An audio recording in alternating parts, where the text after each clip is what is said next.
La Constitución solo da a la gente el derecho de perseguir la felicidad. Lo tienes que tomar por ti mismo.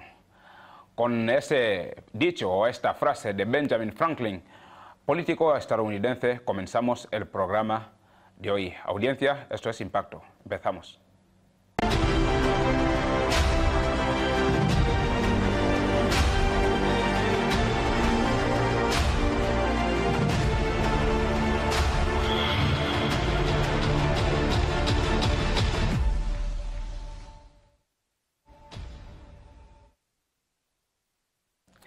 La Constitución de la República de Guinea Ecuatorial, el libro de la ley madre de todas las leyes de esta nación, más conocida con el nombre de la Carta Magna de Aconibe, cumple 42 años. Y es por eso que estamos aquí, audiencia, para conmemorar esta efeméride tan importante para nuestra nación. Estaremos abordando todos los puntos relacionados con esa Constitución, sobre todo a nivel de su importancia para los habitantes de la República de Guinea Ecuatorial.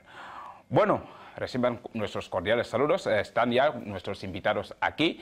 En primer lugar, permítanme presentarles a don Macario Ondondón, que es el magistrado portavoz del Tribunal Constitucional. Don Macario, usted está muy bienvenido a nuestro espacio. Muy buenas tardes. Es un placer tenerle con nosotros. Somos felices por vuestra invitación. Gracias. Y luego al otro lado tenemos a nuestro analista y también colaborador de este espacio televisivo, Bonifacio Obama Nzama. Le conocemos más con el nombre cariñoso de Boni. Muchas gracias por haberme vuelto a invitar en este plato. Siempre es un placer tenerle con nosotros. Muchas gracias. Bueno, estamos hablando sobre el tema de la Constitución.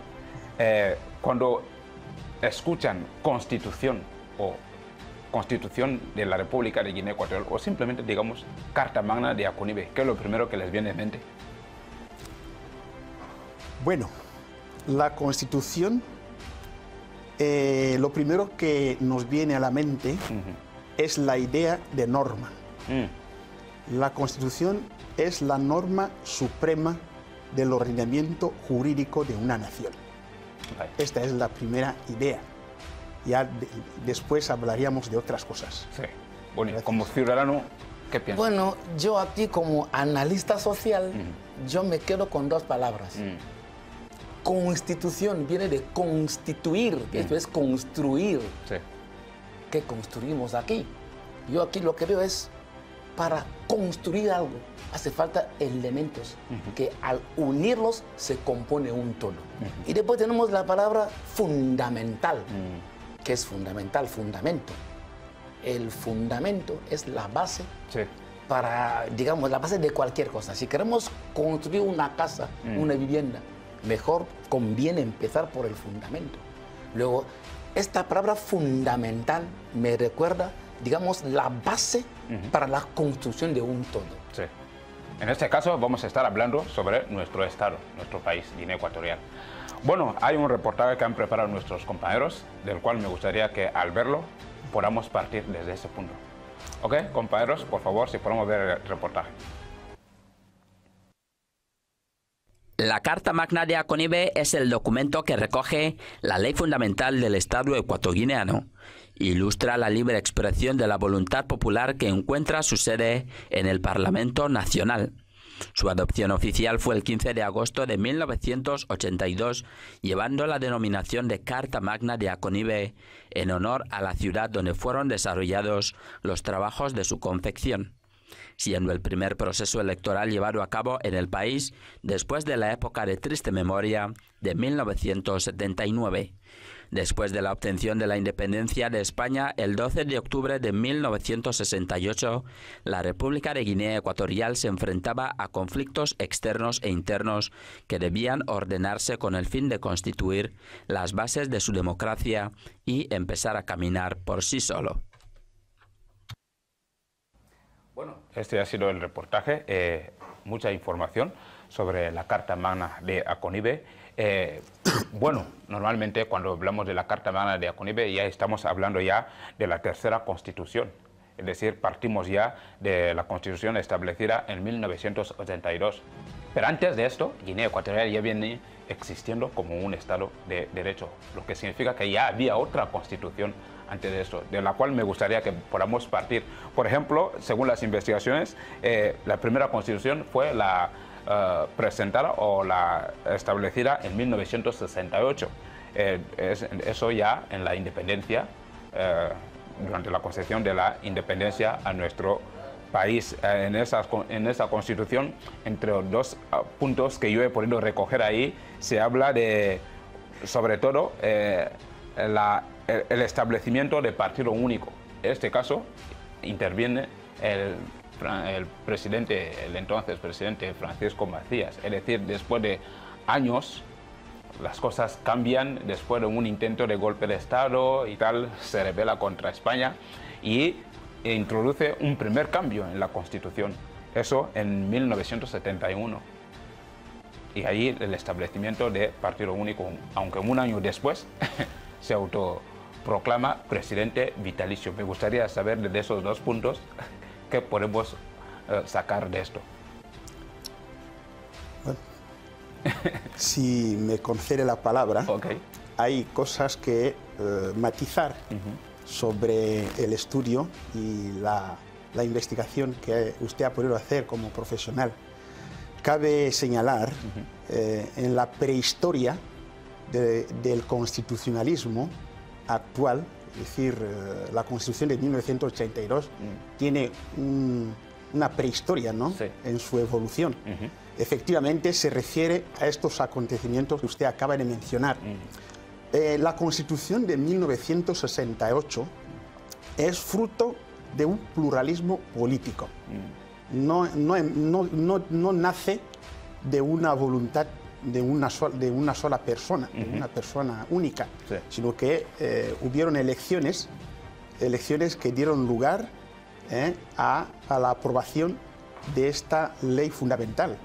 La misma Constitución se llama así, Constitución de 1968. Pues esta Constitución surgió, como lo acabo de decir, de un pluralismo político, la concurrencia de muchos partidos políticos. Y pues fue una Constitución bien elaborada, es fiel reflejo de la doctrina tradicional que conocemos como separación de poderes. Sí. Creo que tiene 10 títulos. Habla de el Estado y los ciudadanos. Hay otro título que te habla de la jefatura del Estado, el Consejo de la República, la relación del gobierno y la Asamblea Nacional. Sí. La Asamblea Nacional, lo que hoy conocemos como Cámara de los Representantes del Pueblo. Luego te habla de la competencia del Estado y de las provincias. En aquel entonces solamente habían dos provincias, Sí. Río Muni y Fernando Poo.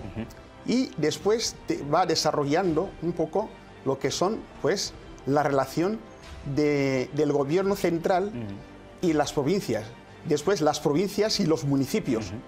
Y seguidamente te habla de las relaciones internacionales de Guinea Ecuatorial con los demás países. Sí. Y al final termina, como cualquier texto constitucional, bueno, los nuestros de Guinea Ecuatorial, le habla de la reforma de la Constitución. ¿Cómo hay que reformar la Constitución?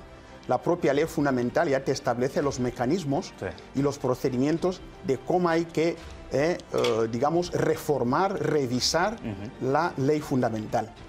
Bueno, entonces, el aspecto que usted ha acentuado sobre el advenimiento Sí. de los acontecimientos posteriores en relación a la época del presidente Macías, pues claro, hubo una constitución que fue, digamos, elaborada en 1973. Y esta constitución, podemos decir que nació muerta. ¿Por qué? Porque cuando se revisa o se elabora, se reforma una ley fundamental, hay que observar los mecanismos que establece la Constitución anterior, Sí. la que está en vigor. Bueno, resulta así que esta Constitución no observó los mecanismos de reforma o de revisión que había establecido la Constitución anterior de 1968. Sí. Razón por la que nosotros, los profesionales de derecho, no hacemos mucha mención a dicha Constitución. Okay. Y como usted lo verá, o lo habrá observado, pues fruto de este desorden, pues desde 1973 a 1979, cuando se promueve el golpe de libertad, el país conoce un vacío legal muy importante. Okay. Eso pues lo constatamos con la aprobación del decreto ley, creo que número 4 de 1980, por la que el gobierno del Consejo Militar Supremo tuvo que cerrar este vacío porque el país ya venía funcionando prácticamente sin normas jurídicas que respalden el funcionamiento del Estado. Sí. Y pues este decreto ley se aprobó en el gobierno, en el seno del gobierno del Consejo Militar Supremo, que declaraba la aplicación subsidiaria de todas las normas que regían la administración de la República de Guinea Ecuatorial hasta 1968. Sí. Es decir, normas civiles, normas penales, normas mercantiles, normas administrativas, laborales y militares. Sí. Eso es lo que responde a ese gran vacío legal que el país conoció desde aquella Constitución que, como lo he dicho, nació muerta. Sí. Es decir, no llegaría a regir, no llegaría a gobernar los destinos de la nación. Es muy interesante. Por llegar hasta ahí ya, usted ya... No sé, me gustaría conocer el hablando. parecer de Boni sobre esto, porque Sí. ha mencionado algunos puntos La interesantes. verdad que el señor magistrado lo ha dicho casi todo. Sí. Y yo lo que puedo decir es ponerle un poco de leña al fuego, más matiz al asunto. Guinea Ecuatorial era una colonia de España, todo el mundo lo sabe. Se puede decir que éramos un territorio español de ultramar. Entonces, cuando España por fin decide darnos la independencia, lo primero que hicieron es convocar rápidamente 2 conferencias para constituir lo que son los elementos básicos para formar una nación. Es decir, las normas del ser y el deber y el querer ser de una nación. Sí. Ahí es cuando el 12 de octubre en España, Madrid, es cuando se elabora esta primera ley fundamental de Guinea Ecuatorial, 12 de octubre de 1968, Sí. que coincide con la fiesta nacional de España.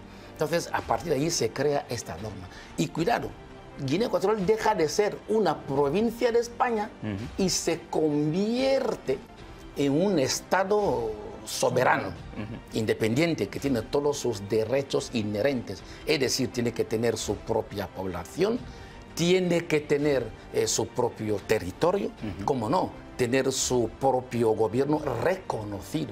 Y sabemos todos que las leyes, es decir, las leyes fundamentales, se basan siempre en el respeto absoluto de los derechos humanos. Sí. Desgraciadamente, 6 años después de nuestra independencia, el régimen de la triste memoria abrogó esta ley fundamental, lo rompió e impuso su propia ley fundamental de 1973, donde se proclamó el Partido Único Nacional de los Trabajadores. Se impuso un régimen sangriento, dictatorial, donde la vida de un ser humano valía mierda encima de la vida de un perro. Es decir, que un perro tenía más valor que un ser humano. Se estableció un miedo total, donde cada uno controla al otro. O sea, cualquier indicio de protesta era pena de muerte.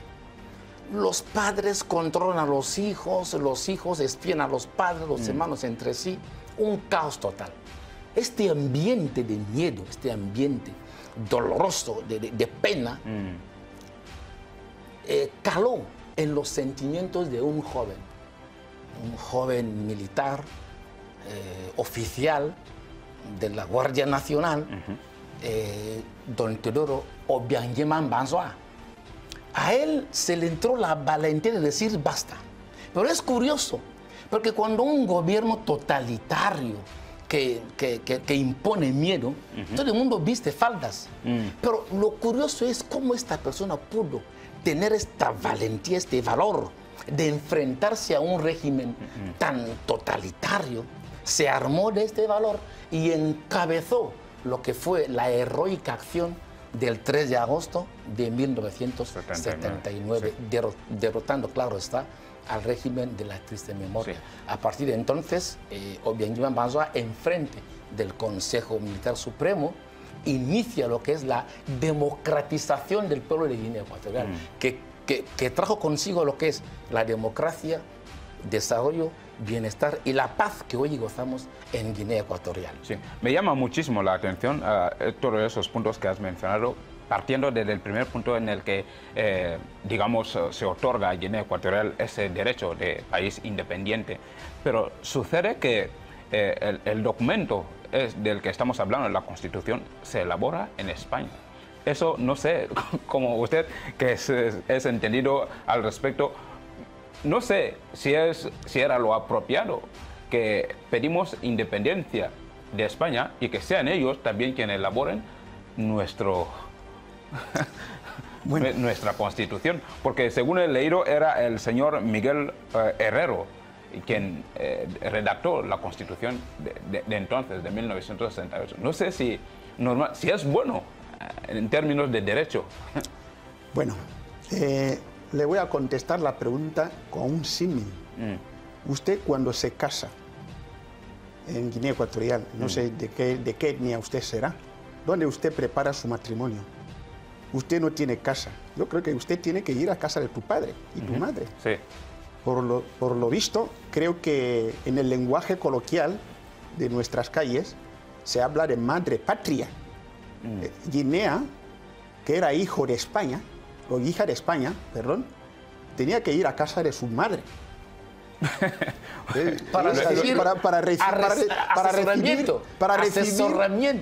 No solamente recibir asesoramiento, sino para manifestar su deseo de emancipación. Sí, sí, sí, sí. ¿Por qué? Porque en nuestras casas somos hijos de unos progenitores. Sí. Y nosotros adquirimos también la mayoría de edad. La independencia tiene esta idea de mayoría de edad. Justamente. Entonces, cuando usted ya se emancipa, porque usted iba a cumplir 18 años, o porque vas a adelantar tu mayoría de edad mediante tu matrimonio, todos esos preparativos usted los hace normalmente en casa de tus padres. No sé si le convence más o menos. Normalmente me convence, aunque yo diría en parte, porque mire, no sé si fue algo voluntario por parte de España el concedernos independencia. Si fue algo que, digamos, ellos decían, mira, esa gente hay que ayudarles, hay que dejarles libre, como para que ellos pudieran redactar un documento que estuviese a nuestro favor. Intento entender como que ellos tenían esa posibilidad de establecer trampas, no sé. Bueno, lo que pasa es que es un tema un poco polémico, si se plantea en esos términos. Sí. Usted sabe que, bueno, al día de hoy creo que en nuestra universidad local ya se estudia la historia de África. Entonces, África ha conocido lo que se llama un proceso de descolonización. Sí. Y Guinea Ecuatorial, nuestro país de hoy, no estaba exenta de estos vientos que ya soplaban en el contexto de la subregión nuestra. Sí. La mayoría de los países africanos accedieron a la independencia en los años 60.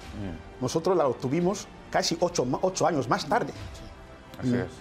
Pienso que lo que nos tocó en 1968, los países de nuestro entorno, de la subregión, también habrían llevado los mismos procedimientos con relación a sus antiguas metrópolis. O sea que nosotros no éramos la novedad, ni éramos los primeros. Porque si usted lee la accesión de la mayoría de los países de nuestra subregión a sus soberanías, vas a encontrar que la inmensa mayoría lo hicieron en 1960. Y yo creo que Guinea, nuestros padres de la independencia, muchos de ellos se inspiraron en los procedimientos y las prácticas que hicieron otros hermanos, como nos acostumbramos a llamar a los demás compatriotas de nuestra subregión, sí. Se inspiraron en los procedimientos y en las prácticas que utilizaron los demás hermanos para poder llegar a la emancipación plena. Okay. Llámese soberanía o independencia. Desde luego, eso Gracias. me convence.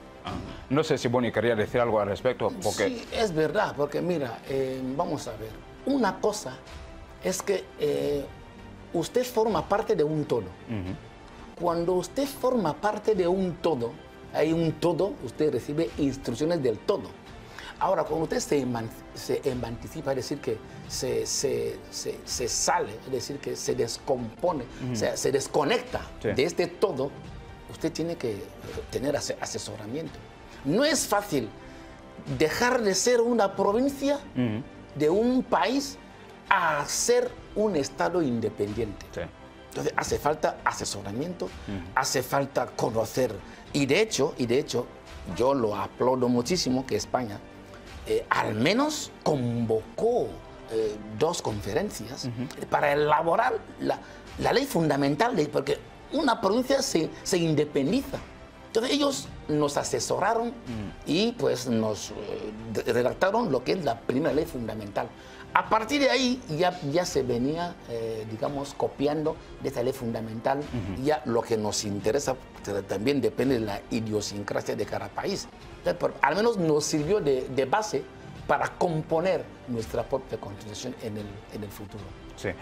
Y luego, después de ese primer cambio que Macías introduce en la Constitución, en 1973 otra vez vuelve a hacer otros cambios donde, por ejemplo, anula la administración, las administraciones provinciales. Es que no hizo cambio.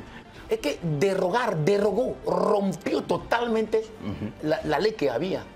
La rompió, la derogó, la abrogó y puso su ley nueva. Vaya, es interesante. De ahí cambió la isla de Bioko a isla de Macías. Me gustaría saber, bueno, según usted ha podido mencionar, usted ha mencionado eso al principio, sobre bajo qué términos se puede, digamos, cambiar o introducir cambios en la Constitución. Pero en este caso, no sé cómo usted observa ese caso, el caso de Macías, porque no sé si había referéndum entonces para decir, ok, vamos a sentarnos para cambiar estas situaciones, estos artículos, establecer estos. Pues como lo acaba de manifestar mi compañero Boni, creo que él se ha pronunciado con un término un poco dulce. Macías no derogó la Constitución, la suprimió de un plumazo. Porque derogar, en términos jurídicos, significa que usted ha respetado la ley anterior. Precisamente, la mayoría de las leyes terminan con disposiciones adicionales. Sí.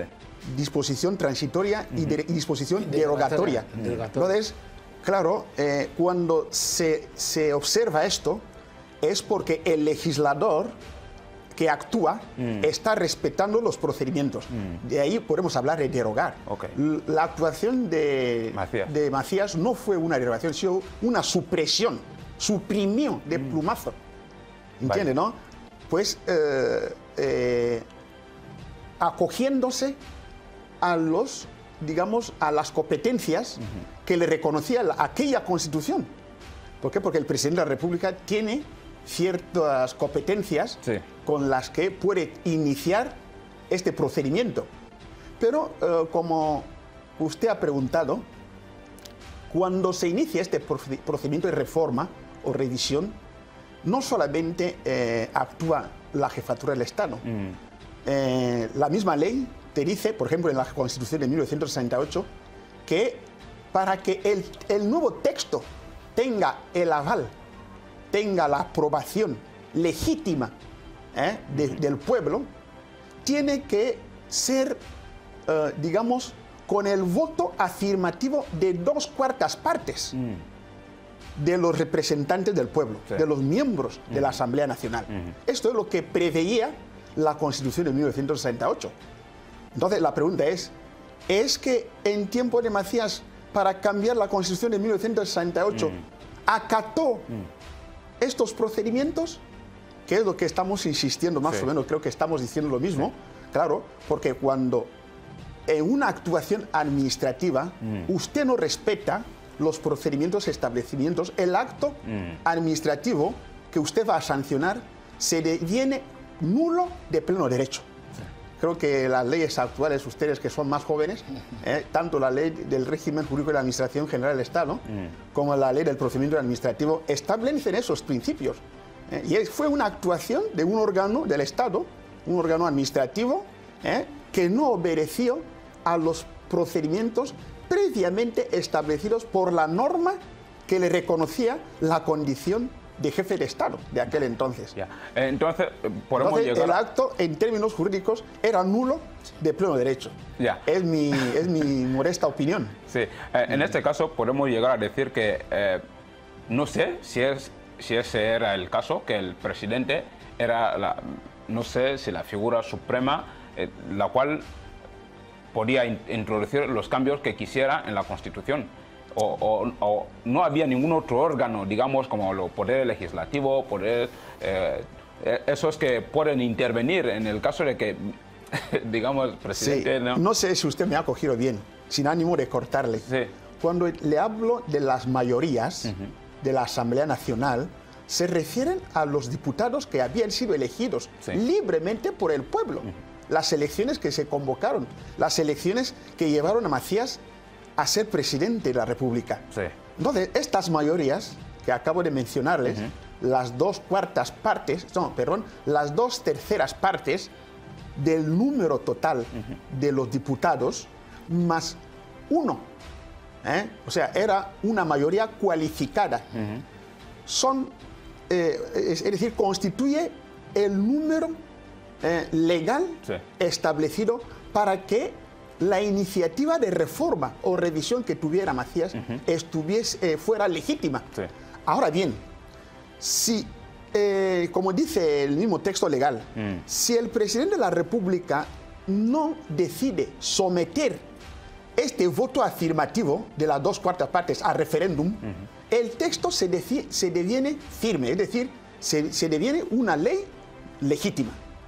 Vaya. No sé si me explico. Ahora eso es lo que ocurre. Entonces, la iniciativa de reforma de una ley fundamental parte del presidente y puede partir de estas mayorías cualificadas de la Cámara de los Representantes del Pueblo. En aquella ocasión se llamaba Asamblea Nacional. Entonces, ¿cómo llegaría a jugar el papel en su iniciativa el presidente de aquel entonces con relación a las mayorías que la propia Constitución establecía para poder tener un texto legítimo, un texto aprobado, según los procedimientos preestablecidos por la propia Ley Fundamental de 1968. Vaya, entonces empieza a tener sentido lo del golpe de libertad, porque un Estado en esa condición, ¿qué otra cosa se puede hacer? Ya no se puede mantener, celebrar elecciones presidenciales ni nada.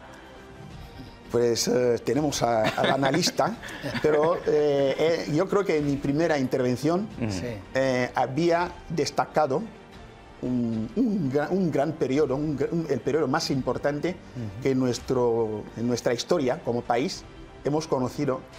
Imagínese cuando un país, a veces cuando éramos jóvenes, solíamos hablar del Estado sin ley. Al día de hoy, no sé si usted se hace la idea de cómo puede funcionar una sociedad sin normas. La anarquía. La anarquía. Estado sin ley es la anarquía. Entonces, era una anarquía pues, de no muy pocos años. Era un largo periodo que no voy a volver sobre las consideraciones y pues la explicación de mi compañero. Y aquello fue insostenible, aquello fue insoportable.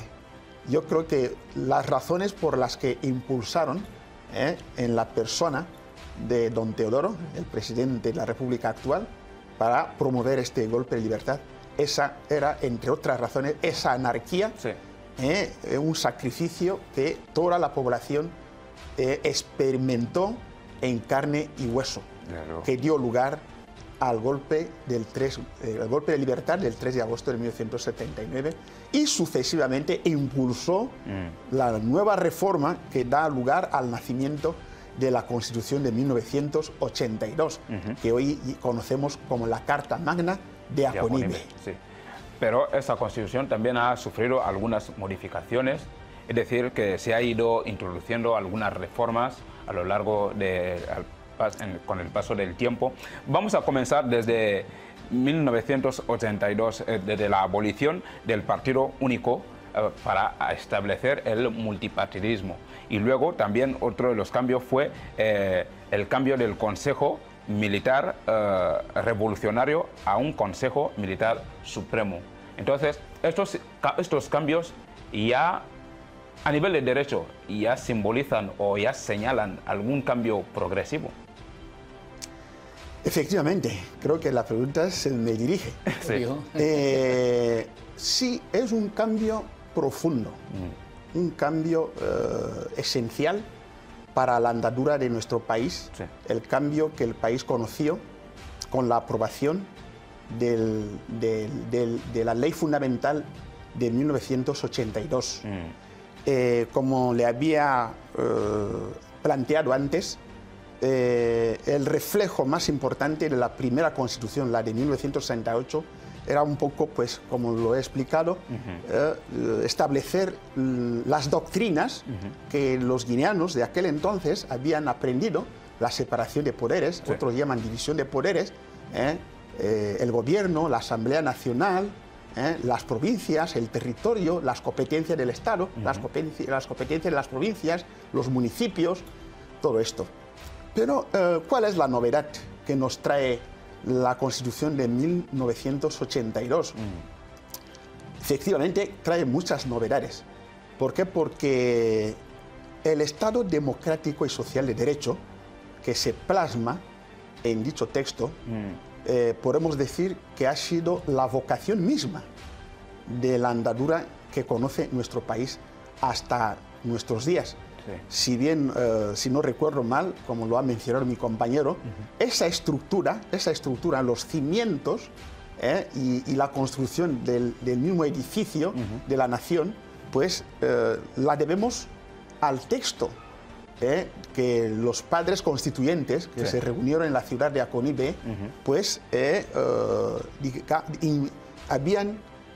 dejaron plasmado, pues, en este documento tan importante que, como has mencionado, por cierto, ha sufrido 5 reformas. Sí. En nuestras discusiones, nuestros debates, hay compañeros, compatriotas que hablan de muchas constituciones, ¿no? A veces quieren hablar de muchas constituciones. No han habido, después de la Constitución de 1982, sí, la Ley Fundamental o la Carta Magna de Aconibe, no han habido más constituciones. Hay una sola constitución, pero que ha sufrido 5 reformas. Bien. Entonces, yo quería hacer normalmente una pregunta al respecto, porque leyendo me encontraba luego en ese caso de sus compañeros que una nueva constitución o simplemente reformas. ¿Cómo podemos diferenciar esas dos cosas? Bien, pues la teoría, la doctrina, no sé si voy a hacer un esfuerzo de síntesis. Mire que la Constitución de 1982 se designa un poder constituyente, ¿verdad? Sí. Ajá. Que actúa para, digamos, fijar los pilares de lo que tiene que ser el nuevo Estado de la República de Guinea Ecuatorial. Sí. Entonces, este texto no obedece a un texto anterior. Cuando se habla de reforma, es porque la ley que se está elaborando aquí, la proposición, el proyecto de ley que se está elaborando, tiene que obedecer a unos procedimientos de una ley anterior. Pero si no anula lo que ya se venía. Entonces, el vacío legal que conoció la República de Guinea Ecuatorial no da lugar para que hablemos a partir de 1982 de una reforma constitucional. Sin embargo, las demás revisiones siempre han tenido que inspirarse, han invocado el texto de la Carta Magna de Aconibe. Por eso las llamamos reformas. ¿Por qué? Porque obedecen a lo que está establecido en la Constitución de 1982. Eso está bien las 5 entendido. reformas, bueno, cuando usted quiera Eso está muy podemos bien hablar. explicado. La primera, que es el ingreso de Guinea Ecuatorial a la Unión Aduanera, que se produjo creo que en 1984, y pues el cambio de la política monetaria, fundamentalmente. Vamos a entrar en eso. Me gustaría conocer el parecer de Boni antes. Bueno, me cabe aquí elogiar al señor magistrado, que se ve que es su campo, ¿no? Por eso yo le aplaudo mucho, ¿no? Simplemente yo quiero dar más leña al fuego, ¿no? Darle más leña al fuego al señor magistrado, apoyar lo que él dice, ¿no? Porque él es el entendido en la materia. Su Excelencia Obiangema Mbanzogo, al frente del Consejo Militar Supremo, inicia lo que es, digamos, la democratización del país. Fíjate que él sanciona un artículo, el artículo número 4, para 1982, de fecha 28 de febrero, en el que se aprueba lo que es la Comisión Nacional Constituyente. Esta comisión la forman ecuatoguineanos de diferentes sectores. Estas personas, estas nobles personas, lo que hicieron es elaborar un texto constitucional. Este texto se sometió a referéndum y la población la votó positivamente el 15 de agosto de 1982. De ahí se crea lo que es la Carta Magna de Aconibe. Yo siempre lo llamo la Carta Magnum de Aconibe, porque es la ley madre, ¿no? La ley suprema. Pero esta Carta Magna de Aconibe, como dice el señor magistrado, ha tenido ciertas reformas, ¿no? Bueno, hay muchas. Yo voy a citar unas cuantas, ¿no? La reforma de 1991, donde se aprueba lo que es la separación de poderes del Estado, ¿no? Los 3 poderes. La reforma de 1995, ahí es donde hubo reformas o cambios en más de 24 artículos de esta ley. La reforma de 1998, donde Guinea reconoce al francés como idioma oficial. ¿Por qué? Porque Guinea integró en la CEMAC, que es el comité o consejo CEMAC, la CEMAC. Entonces, Guinea tuvo que reconocer al francés como idioma oficial. Y después la reforma del 2011, donde la presidencia de la República se limita a 2 mandatos, a 2 legislaturas. Se crea lo que es el Consejo de la República, el Senado, el Defensor del Pueblo y la vicepresidencia. Pero, cuidado, las reformas, uno preguntaría, pero ¿para qué sirven las reformas? Si la ley fundamental es tan perfecta y todo, ¿y por qué la reforman? La respuesta es, la reforman para adaptarla a las circunstancias actuales. Es decir, actualizar la ley fundamental. Pero cuidado, el último artículo de la ley fundamental, el artículo 134, dice: se puede reformar todo lo que ustedes quieran, pero 3 aspectos son intocables. Uno, el régimen de Guinea Ecuatorial, que es un estado republicano y democrático, no se puede tocar. 2, la unidad nacional, intocable. Y 3, la integridad territorial. Estos 3 aspectos no tienen capacidad de reforma. No se puede tocar, son impepinables, inalienables, innegociables. Vamos a llegar a este punto, según lo que ha sucedido recientemente, pero me gustaría, porque iba a mencionar lo mismo que Boni está subrayando. Él tendrá más datos, yo solo como analista, pero él tiene más datos. Pues prácticamente estamos hablando de lo mismo.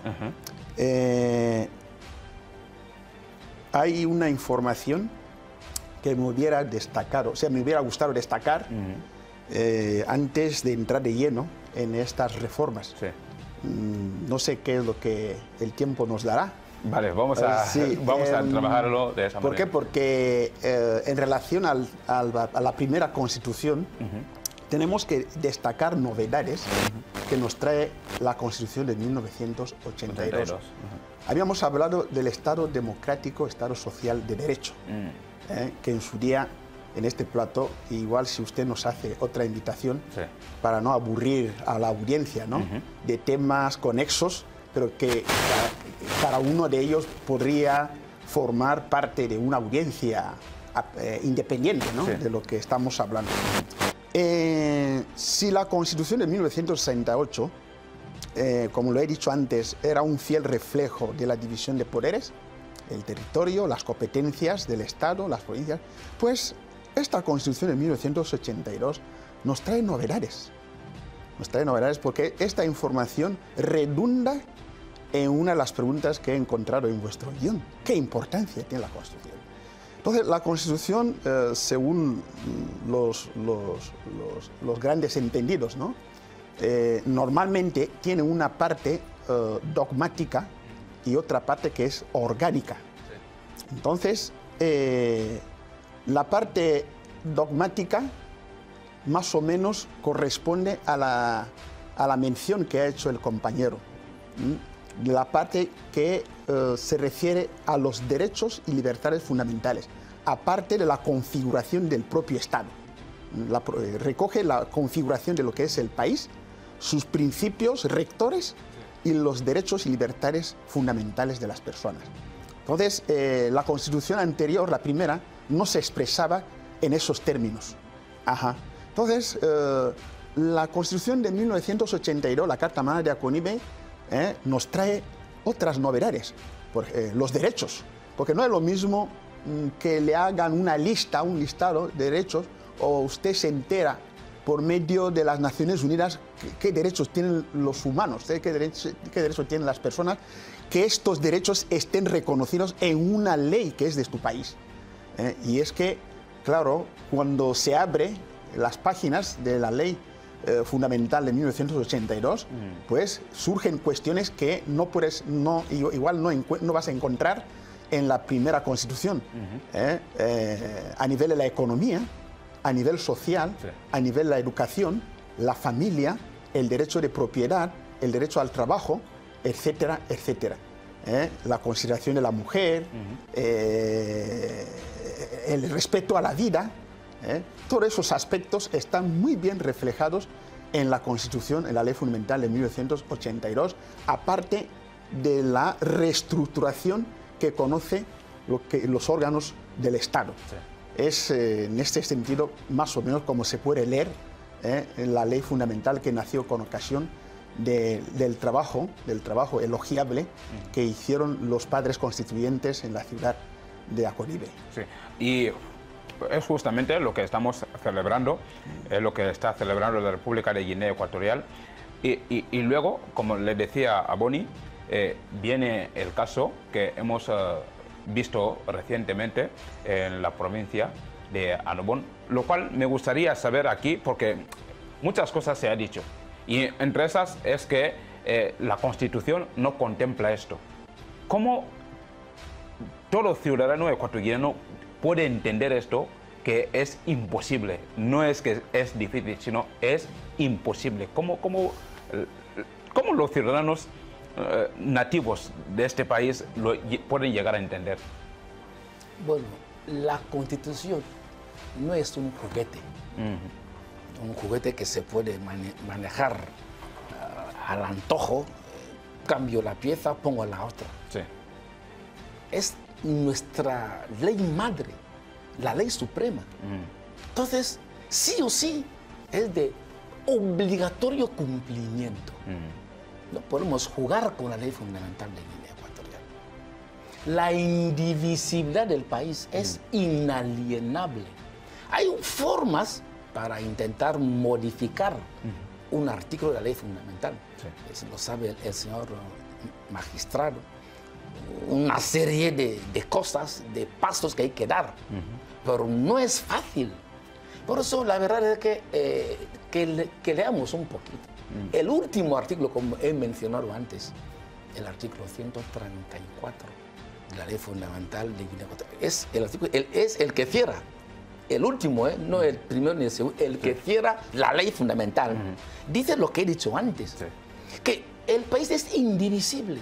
No se puede separar de hoy. Somos Bioko del Sur, mañana y ya somos Camerún. Esto no es un juego. Esto es el pilar de nuestra nación. Pero, Boni, ¿cómo es que nuestros hermanos de la diáspora que han, digamos, conducido todo eso, cómo es que no lo entienden así? Bueno, y de hecho, aquí voy a, si usted me lo permite, hablar con nuestros hermanos anoboneses. Son hermanos guineanos, son nuestros compatriotas hermanos. Decirles que la verdad que la diáspora engaña muchísimo. Es tener un sentido común. Porque sí, no solo Guinea Ecuatorial, esto ocurre en todas partes del mundo, porque hay guerra en Ucrania con Rusia. Sí. Porque Ucrania no permite que Rusia le robe una parte de su territorio. España durante muchos años, donde vive la diáspora, España y Francia, Cataluña pide independencia, los catalanes, en fin, pero España no cede. Porque si un país cede la independencia a una minoría, en nuestro caso, Guinea, que esto no va a pasar nunca porque la ley lo prohíbe, pero digo por decir, si Guinea da independencia a Nubón, 2 días después, la isla de Bioko, nuestros hermanos bubis, también van a pedir independencia. Una semana después, nuestros hermanos de Bibiín piden la independencia. Una semana después, hermanos de Mongomo piden. Entonces, al final, ya no tenemos patria. Así es. Entonces, ¿qué es una patria? ¿Qué es una nación? Un territorio reconocido, una población reconocida y un gobierno reconocido, impepinable, intocable, indivisible. Es que no es posible dividir Guinea, no es posible. Hay que negociar, que se negocie, que se hable. ¿Qué ha pasado aquí? Las dinamitas nos rompen las puertas, las paredes. Evidentemente se habla, se negocia. El último recurso que ellos quieren acatar es imposible. Que lo olviden, porque esto no va a pasar nunca, nunca. No sé si también podría señalar algo a nivel de derecho, porque luego, como se suele decir, que la ignorancia de la ley no exime de su castigo. Pues yo no sé si decirlo con otras palabras, porque la parte dogmática, la primera parte, los primeros artículos de la ley fundamental, concretamente la de 1982, aunque prácticamente fuera de la que hemos mencionado, de 1963, reconocen las constituciones de este país, al menos las legítimas, la de 1968 y la de 1982, reconocen y consagran la indisoluble unidad de nuestro territorio nacional. En nuestro territorio nacional y la unidad de nuestro pueblo es indisoluble. Entonces, en términos jurídicos, si yo no puedo invocar una norma para que usted y yo tengamos unas relaciones X, nos convertimos en una anarquía. Yo creo que esta palabra ha salido aquí. Entonces, este tema hay que borrarlo de nuestra mente. La indisoluble unidad de nuestro pueblo y territorio nacional no le da cabida a ninguna iniciativa de ningún ciudadano, de ningún compatriota, pues proceder para segregar nuestro territorio ni nuestro pueblo. Y de hecho, sin cortarle, aunque ya lo he hecho, calmar a nuestros hermanos anoboneses, que todos aquellos que fueron detenidos, esto ocurre en todas partes del mundo, cuando hay un alboroto público, la policía tiene que hacer su papel. Sí. Esto Para ocurre en establecer Guinea, orden. en Gabón, en Nigeria, en Camerún, en Francia, en España. Detienen a todos los que estaban en el lugar. Después se levanta una investigación. Los que han sido engañados, los que no tienen nada que ver, se les van a soltar. Sí. Ahora, las pocas cabecillas que sí lo han provocado son los que se van a presentar ante la ley. Que no digan que nos han detenido, están todos... No, esto ocurre en todas partes del mundo. La ley va a pronunciar. Desde luego. Ok, luego usted ha comenzado a hablar sobre el tema de la importancia de la Constitución para una nación. Normalmente, cuando hablamos de la importancia de la Constitución, o simplemente cuando hablamos de la Constitución, cualquier persona entendería como que, vamos, esto vamos a dejarlos a los doctos, a los de las letras. Estas cosas no me tocan. Un ciudadano de a pie dirá que no son cosas mías. Pero está incluido. ¿Cómo podemos hacer ver que la Constitución es importante para todos, incluso para ti? Muy bien, señor periodista. La pregunta es muy buena. Muy pertinente, la verdad. Muy buena. La verdad. Fíjese en qué términos le voy a hablar de la importancia de la Constitución.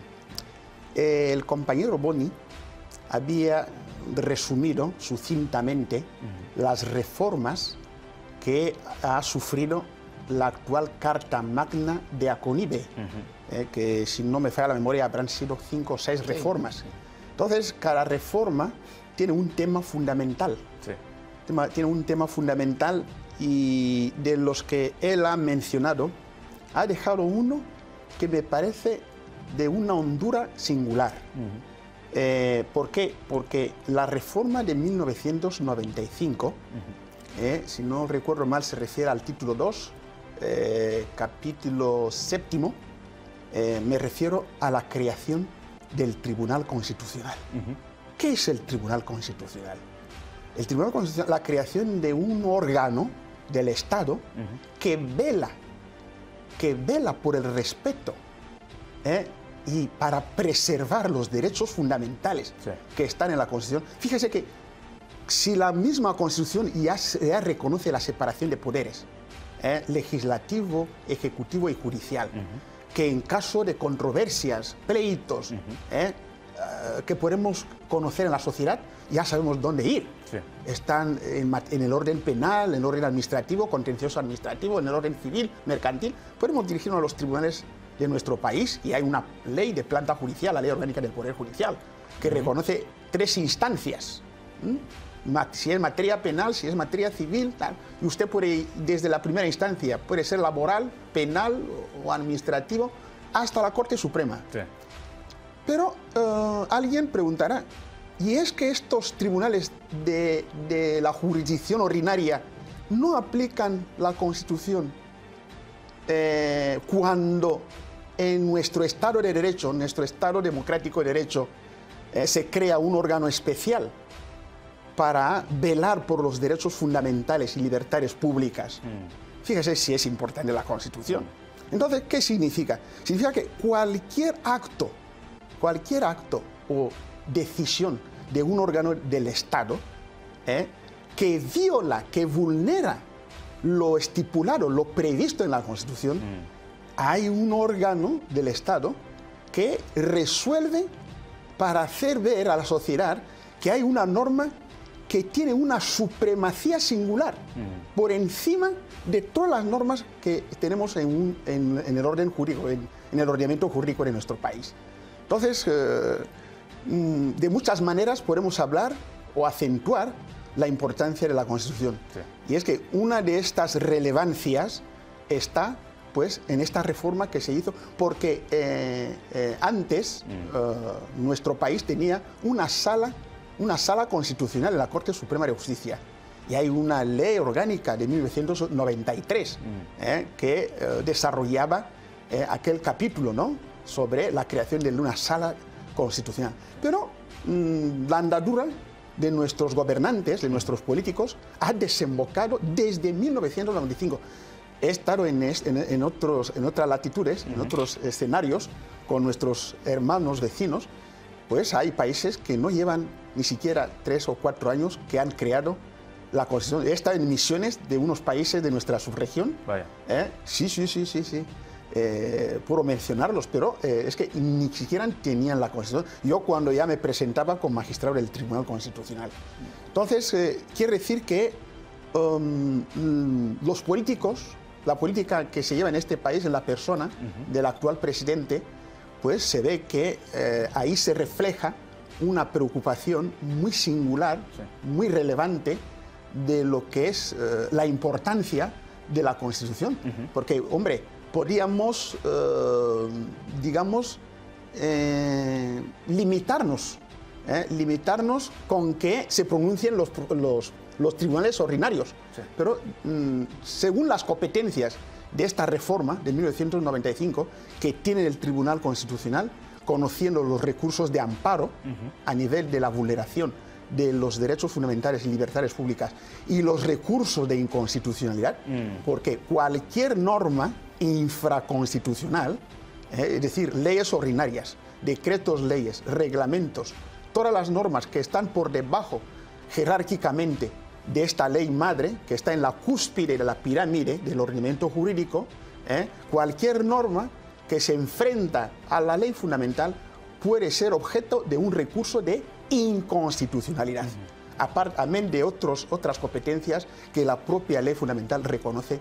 al Tribunal Constitucional, que es el órgano del Estado que vela por preservar y la defensa de los derechos fundamentales y libertades públicas que la ley fundamental reconoce a los ciudadanos y a las instituciones del Estado. Sí.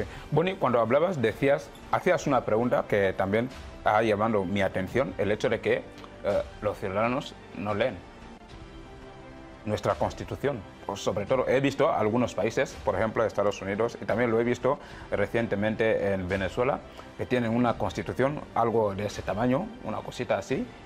No sé si es un mecanismo para ellos como para que pueda ser accesible o que los ciudadanos puedan leerlo. Porque muchas veces cuando miramos un libro y vemos el volumen, volvemos atrás como lo que está sucediendo con la Biblia. No sé si a esto estaba haciendo mención. Sí, señor periodista, este dicho de que si usted quiere esconder algo a un guineano, ponlo en un libro y luego nunca lo va a encontrar porque no tenemos esta cultura de leer. Sí. Pero tenemos que ir cambiándonos, ¿no? Porque la ley fundamental tiene una importancia increíble, lo ha dicho el señor magistrado. El filósofo, político y jurista austríaco Hans Kelsen, que ha hecho mención el señor magistrado, él dibujó un triángulo para la jerarquía de las leyes. En ese triángulo, la parte de arriba lo llamó la zona fundamental. En el medio lo llama zona legal y abajo la zona básica. ¿Qué hizo esta persona, este jurista? La ley fundamental la colocó en la cúspide, como la ley madre, la ley suprema. Sí. No hay ninguna ley que está encima de la Constitución. Es la ley madre. Bueno, hay constituciones donde meten dos, lo que es la ley fundamental y los tratados, pero está ahí la ley fundamental, está ahí. Sí. ¿Por qué le da tanta importancia? Otro pensador, le llaman Santo Tomás de Aquino. Hay algunos investigadores que le consideran como el sabio de entre los sabios y el santo entre los santos, Santo Tomás de Aquino. Él dijo, los seres humanos no están hechos para el beneficio de la ley. No, señor. Todo lo contrario.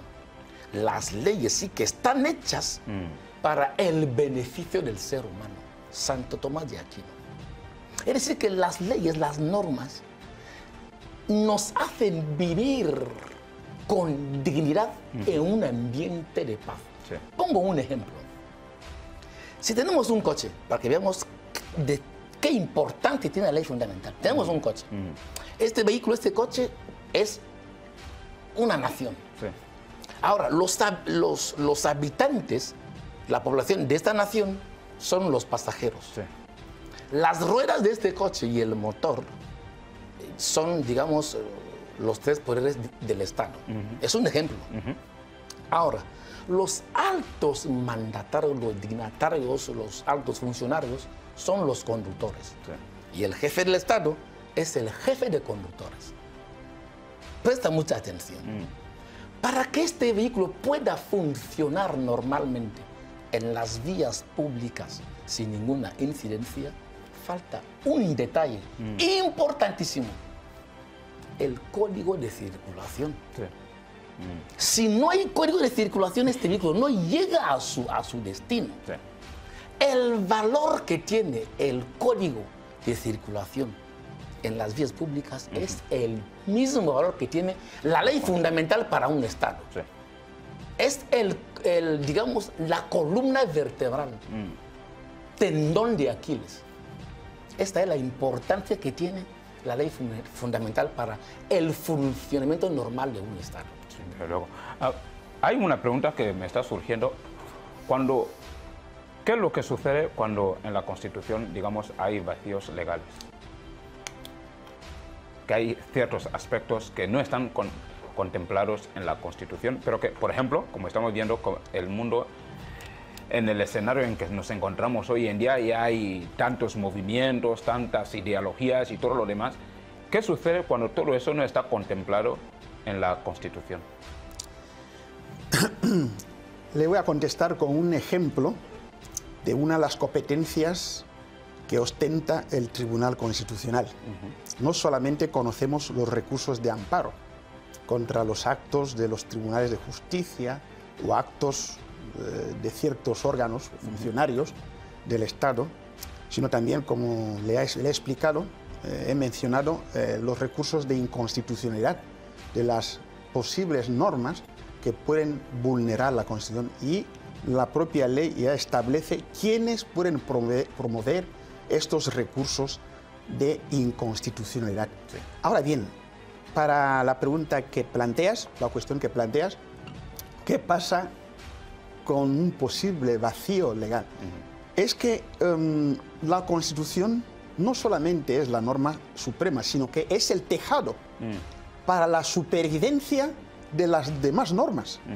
Porque una norma que se elabora, que se aprueba fuera de los cánones preestablecidos por la Constitución, esta norma se queda expulsada del ordenamiento jurídico. Okay. No puede sobrevivir. Por ejemplo, en la evolución del país tenemos la práctica ordinaria de los textos, de los convenios internacionales, los tratados, sí, que nuestro país va ratificando. Y es que, claro, como acaba de recordarlo Bodi, tenemos que leer. Sí. Si no leemos, tenemos que informarnos, porque a través de esos medios de comunicación, la televisión, la radio, podemos enterarnos de muchas cosas. Sí. Claro. Entonces, ¿qué pasa con esta inundación de normas externas a Guinea que entran a formar parte de nuestro ordenamiento jurídico nacional? Pues, ¿qué ha hecho el legislador? Lo que hace el legislador es recabar previamente el dictamen del Tribunal Constitucional, por si la norma que viene fuera a entrar a formar parte de nuestro ordenamiento jurídico está en acorde con la Constitución. Y nosotros examinamos el contenido del texto normativo. Sí. Si está acorde con la Constitución, porque este dictamen es vinculante, no es preceptivo. Vinculante significa que si el Tribunal Constitucional denota, o sea, constata que la norma que se va a ratificar a nivel del Parlamento o en el Gobierno, según los procedimientos, pues vulnera o contradice a lo que está establecido en la Constitución, pues si el Gobierno, por ejemplo, tiene interés de que esta norma entre a formar parte de nuestro ordenamiento jurídico nacional, pues lo que hace es recomendar la reforma de la ley fundamental. Okay. ¿Por qué? Porque la Constitución tiene que respaldar todas las normas inferiores a ella. De modo que cualquier norma que quiere entrar dentro de nuestro ordenamiento jurídico, dentro de nuestro sistema normativo, y no esté en acorde con la ley fundamental, queda nula de pleno, o sea, queda expulsada. Ahora bien, como tengo que reiterarlo, si hay un interés de los políticos, un interés del legislador a incorporar esta norma, va a recomendar la reforma de la Constitución, que como lo hemos destacado, corresponde a los artículos, los últimos artículos que cierran la regulación de la propia ley fundamental y te dice a quién corresponde el proyecto de reforma de ley o proposición. Cuando la iniciativa es del gobierno, se llama proyecto de ley. Y cuando la iniciativa es del Parlamento, se llama proposición de ley. Claro. Y eso requiere, pues, en la ley fundamental en vigor, con las 3/4 partes de los que ocupan el hemiciclo, tanto de la Cámara Baja como de la Cámara Alta, que es el Senado. Un tema muy amplio. Pero lamentablemente nos ha vencido el tiempo. Ok, de acuerdo, de acuerdo. Vamos a aprovecha de decir lo que quieres en las conclusiones. En las conclusiones, bueno, quiero decir algo importante sobre la Constitución Nacional, ¿no? La ley fundamental. Yo aquí, esto ya es conclusión, ¿no? Sí. Muy bien, entonces yo aquí voy a concluir elogiando a una persona. Porque la curiosidad me llegó a una conclusión y puede servir como, digamos, como chuleta para los estudiantes. Imagínate, Cristóbal Colón sale de España para, bueno, él quería ir a las Indias Orientales, pero y llegó a América. Sí. ¿Qué día sale de España y qué día llega a las Américas? ¿Qué día llegó? Imagínate qué curiosidad. Dime 2 fechas importantes de Guinea Ecuatorial. 2 fechas importantes de Guinea Ecuatorial. Dime 2. El 12 de octubre. ¿Y él? El 3 de agosto. Ya está. Cristóbal Colón sale de España el 3 de agosto. Y llega en las Américas el 12 de octubre. Qué curiosidad, ¿no? Vaya. La pregunta es, cuando Su Excelencia Obiang-Yema Mbanzo lidera este movimiento heroico para cambiar el régimen, ¿por qué el 3 de agosto? Es como que fue iluminado por una inteligencia superior. Porque tal vez si lo hubiese hecho un día diferente, tal vez no hubiese salido. Pero ¿por qué el 3 de agosto? El 3 de agosto tiene algo que ver con el 12 de octubre. Porque es fiesta nacional de España, el 12 de octubre. Sí. Y Colón salió el 3 de agosto. Y justamente Obiang-Yema Mbanzo planea esta heroica acción el 3 de agosto. La fecha que salió Cristóbal Colón para conquistar América el 12 de octubre. Por eso concluyo terminando que gracias a esta persona, Obiang-Yema Mbanzo, hoy podemos gozarnos de esta paz que nos ha traído. Sí. Muchas gracias. Gracias a usted. Bueno, concluimos. Bueno, señor periodista, pues gratitud por la invitación que nos ha sido formulada desde el Tribunal Constitucional y gratitud, agradecer también a mi presidente, el presidente del Tribunal Constitucional, que ha destacado en mi humilde persona este servicio para hablar de la ley fundamental de Guinea Ecuatorial, la Carta Magna de Aconibe.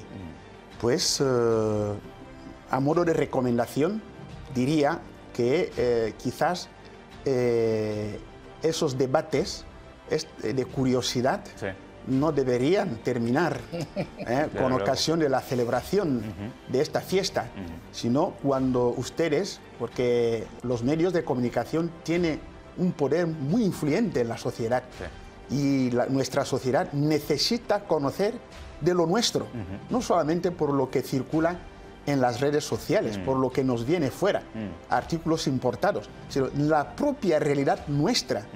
Tenemos una juventud que tiene mucha curiosidad, con talentos, con capacidad y que pueden hacer muchas cosas de este trabajo magnífico que nuestros padres, nuestros políticos han hecho a favor de nuestro país. Porque realmente si llegamos a materializar todos esos proyectos, hemos hablado de reformas, podemos quizás soñar con un horizonte más feliz que lo que estamos gozando ahora.